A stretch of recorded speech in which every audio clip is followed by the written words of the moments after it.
जय शिवतंत्र. मित्रांनो, आपल्या जीवनामध्ये खूप अडचणी असतात. असा माणूसच नाही की ज्याच्या जीवनात अडचणी नाही. परंतु जर या पद्धतीने गेलो आपण, ही एक कथा छोटीशी आहे, परंतु नक्कीच तुमच्या जीवनाला कलाटणी देणारी आहे. थोडक्यामध्ये कथा सांगतो पहा.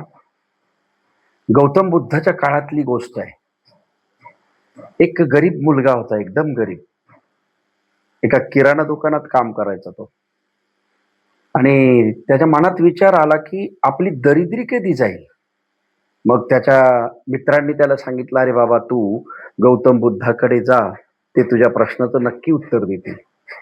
मालकाकडे गेला आणि मालकाला म्हणाला, "मालक, मला 20-25 दिवस सुट्टी द्या." मालक म्हणे, "एवढी?" "हो," म्हणे. "गौतम बुद्धाकडे जायचंय. कुठे असतील माहीत नाही." आणि सुट्टी घेऊन निघाला. दिवसभर चालला. संध्याकाळी एका आजीबाईच्या बंगल्यावर किंवा कोठीवर आला. तुम्ही म्हणाल त्या काळी कोठी होती का बंगले होते का? येस, होते. कारण एक गाणे पहा सुंदर, जहा डाल डाल पर सोने की चिडिया करती है बसेरा, ओ भारत देश है मेरा. आजीबाईला जाऊन त्यानं सांगितलं, की आजीबाई, आजची रात्र मला इथे राहू द्या. बाहेर झोपेल मी आणि सकाळी निघून जाईल. त्यावेळेला आजीबाई त्याला बोलते, "अरे बाबा, एवढा मोठा बंगला आमचा, आम्ही दोघीच मायलेकी आहोत आणि एवढे श्रीमंत आहोत. 700-800 एकर जमीन आहे आमची. मग लोक काय म्हणतील, की आजीबाईनं वाटसरूला सुद्धा घरात जागा दिली नाही. मग थंडी वाऱ्याचं तू बाहेर झोपूस तर आज झोप आणि सकाळी उठून जा." सकाळी ज्या वेळेला तो निघतो त्यावेळेला आजीबाईचा प्रश्न, "कुठे चाललास?" तो सांगतो, "गौतम बुद्धाकडे माझ्या प्रश्नाचं उत्तर विचारायला." मग ती "बाळा, माझा एक प्रश्न विचार." म्हणे, "काय आहे तुझं?"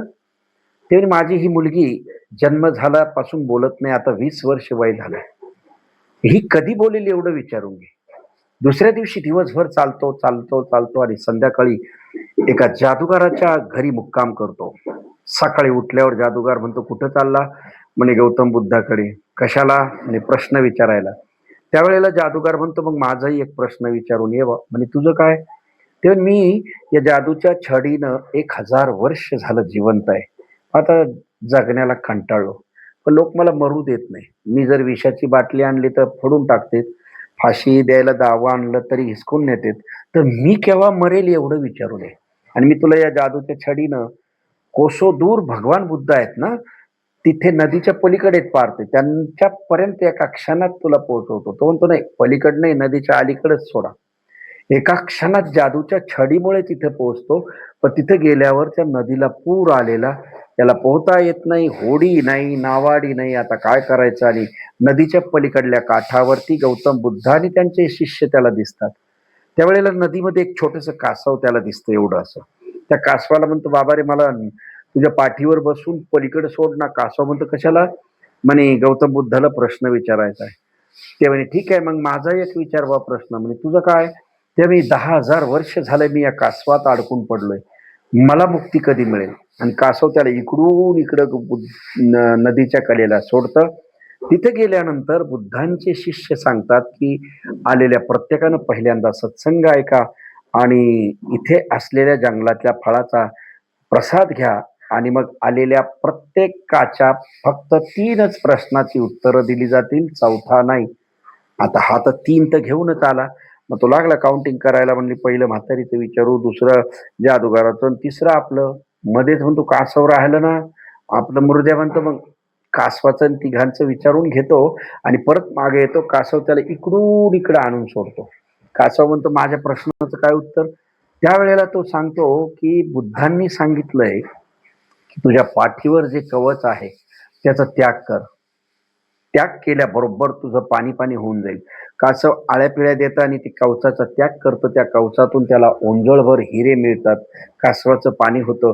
मोठा आनंद होतो याला आणि ते हिरे घेऊन तसाच जादूगाराकडे येतो. जादूगार म्हणतो, "माझ्या प्रश्नाचं काय उत्तर?" त्यावेळेला तो सांगतो, की "बुद्धांनी सांगितलंय, की तुझ्या हातामध्ये जी छडी आहे तिचा त्याग कर. तिचा त्याग केल्याबरोबर तुला मुक्ती मिळेल." जादूगार म्हणतो, "राहू दे ना मग तुलाच. किती काही जादू कर." छडी याला दिल्याबरोबर जादूगाराचं पाणी होतं. आता याच्या हातात छडी आली. त्यामुळं छडीच्या साहाय्यानं, कारण ती जादूची आहे, क्षणार्धात त्या आजीबाईच्या जवळ येतो. आजीबाई म्हणते, माझ्या प्रश्नाचं उत्तर काय? त्यावेळेला तो सांगतो, आजीबाई, गौतम बुद्धांनी सांगितलंय की तुझ्या मुलीचं लग्न करून टाक. तिचं लग्न झाल्याबरोबर 7व्या मंगल अष्टकाला ती बोलायला लागेल. मग ती भाऊ, तुझ्यापेक्षा कोणी इमानदार मला मिळणार? आणि मग त्याला पहा, एवढे मोठे उंजळभर हिरे मिळाले, जादूची छडी मिळाली, बंगला मिळाला, 700-800 एकर जमीन मिळाली, नवीन बायको मिळाली. नवीन म्हणजे एकच मिळाली. हा, तर याच्यातून आपण काय शिकतो? जेव्हा ही वृत्ती आपल्यामध्ये येते ना, की दुसऱ्याचे प्रश्न आपण जेव्हा सोडवायला लागतो ना, तेव्हा आपल्या लक्षात येतं की आपले प्रश्न हळूहळू सगळे सुटायला राहतात, नवे राहतच नाही.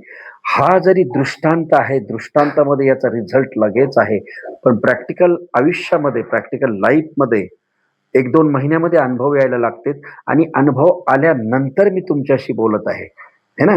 म्हणून अशा काही अनेक गोष्टी मी तुमच्याबरोबर शेअर करीत जाईल. मी शिवशाहीर डॉक्टर विजय तनपुरे, राहुरी जिल्हा अहिल्यानगर, शिवतंत्र परिवारामध्ये तुमचं स्वागत आहे. जय शिवतंत्र.